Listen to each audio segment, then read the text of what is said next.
Il se passe de drôles de choses dans le château d'Azel-Rideau.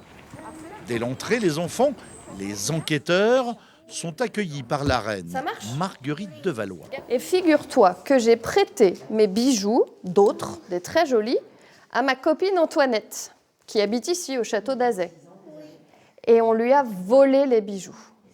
Les enfants vont aller à la rencontre des autres personnages qui sont dans le château. Moi, j'ai le plus gros problème, on m'a piqué mes bijoux, certes, mais les 4 potentiels coupables sont dans le château et il faut que les enfants aillent les interroger. Beaucoup plus motivés que de suivre un guide, les enfants se piquent au jeu.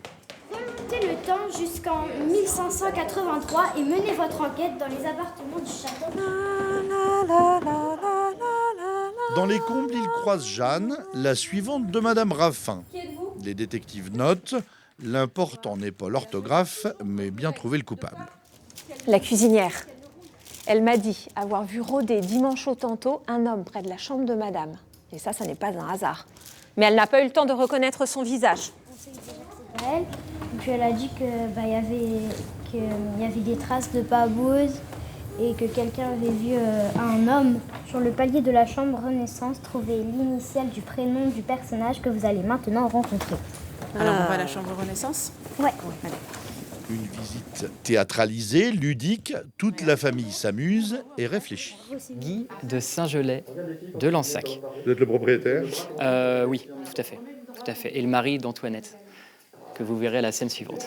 Lorsque j'ai ouvert mon coffre à bijoux, il était vide. Au château d'Azel-Rideau, le week-end et les vacances de la Toussaint s'annoncent bien.